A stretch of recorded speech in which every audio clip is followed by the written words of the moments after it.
He spent years earning the biggest opportunity of his life. Years of discipline, years of pressure, years of proving that a man from Somalia could rise to the very top of world football officiating. Then, in less than a day, it was all taken away.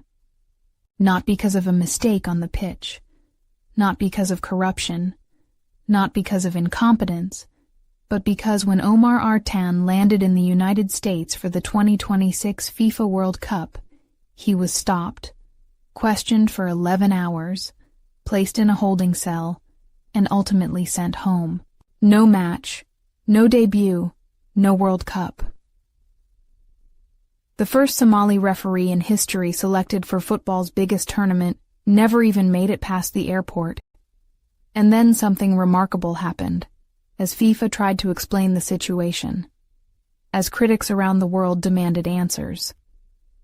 As football fans debated whether this was a security issue or an institutional failure, Canada did something entirely different.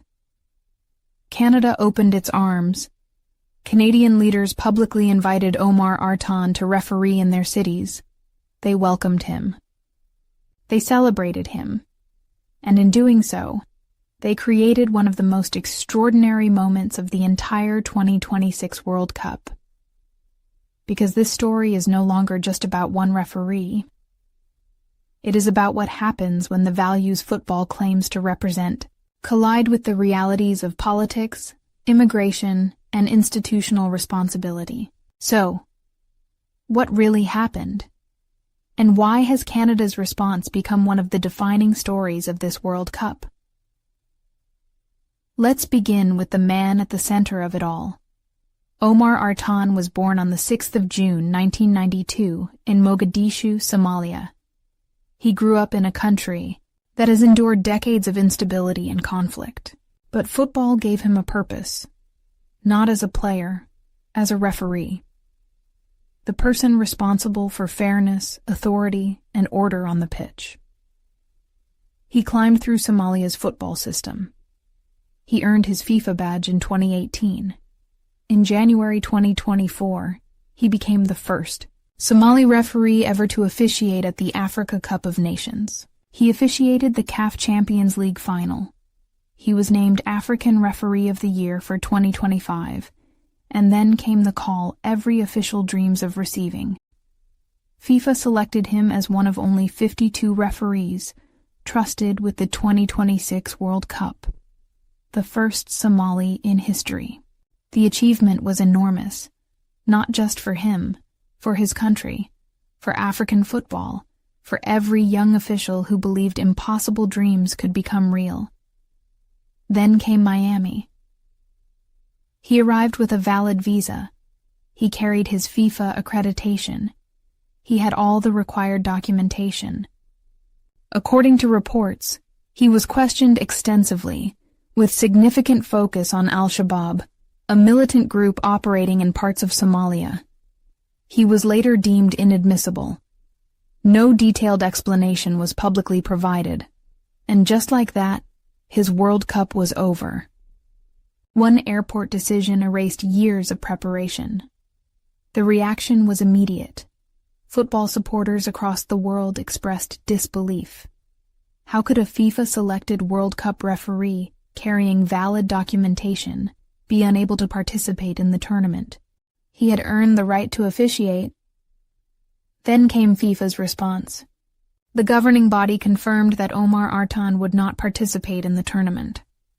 It stated that immigration decisions ultimately belong to host governments. It said his status would not be changed. However, FIFA also announced that he would receive his full tournament compensation despite missing the competition entirely. Financially, he would be treated as though he had officiated. Symbolically, however, the damage had already been done. And then, Canada entered the story. David Eby, Premier of British Columbia, posted a message that immediately spread around the football world. He said Omar Artan would be welcomed and celebrated in British Columbia. Then he wrote 4 words that changed the entire conversation. Let's have him referee in Vancouver. Simple, direct, powerful. No diplomatic language, no institutional distancing. Just an invitation, a public declaration, that what happened to Omar Artan did not reflect the values Canada wanted this World Cup to represent. Then came Toronto. Mayor Olivia Chow released her own statement.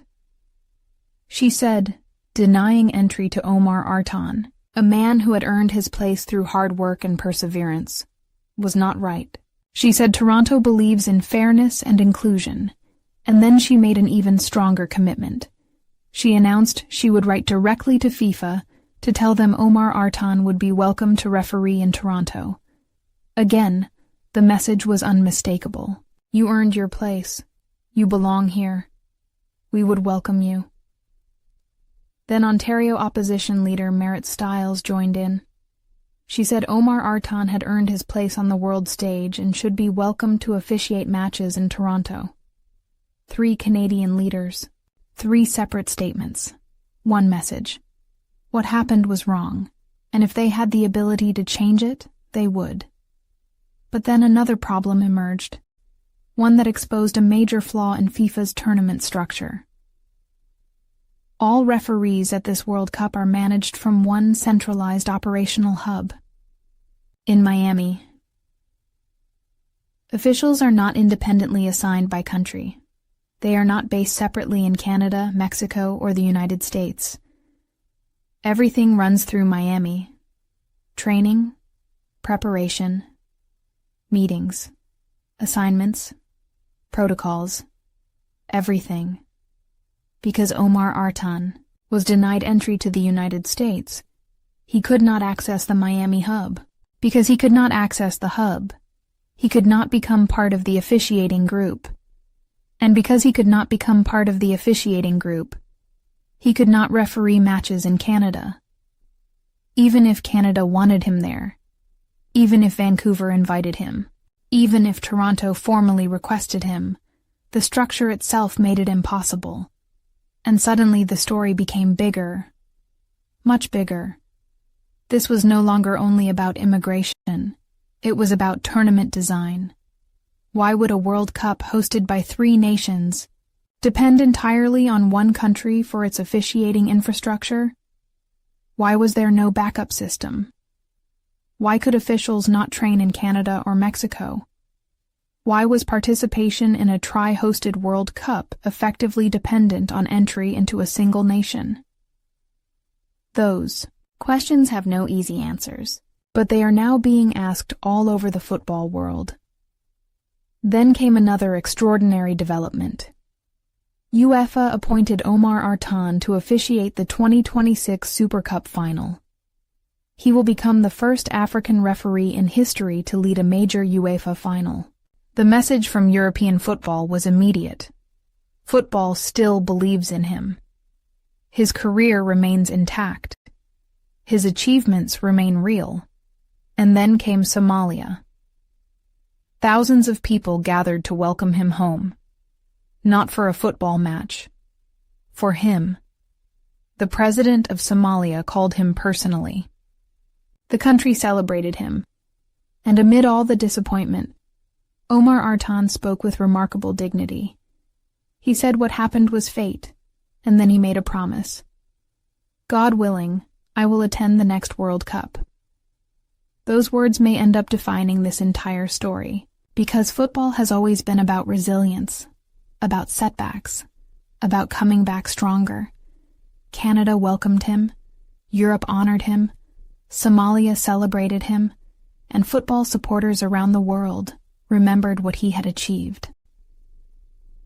The one institution that selected him but could not protect his participation was FIFA itself, and that raises the question that may define future tournaments. Will FIFA rethink how it organizes officiating infrastructure? Will future multi-country tournaments be designed differently? Will there be safeguards to prevent this from happening again, or will this become another controversy that generates headlines before quietly disappearing?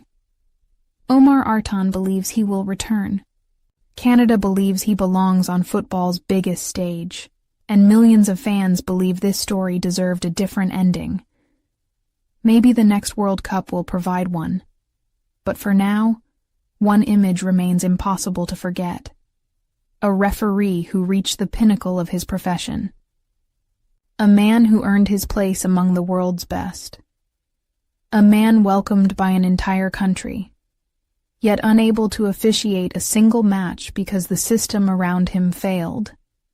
And perhaps that is the real crisis of the 2026 World Cup. Not that Omar Artan was denied entry, but that football's institutions were unable to find a way to bring him back in. What do you think? Should FIFA completely redesign its officiating structure for future multi-host tournaments? Or was this an unavoidable consequence of national immigration laws?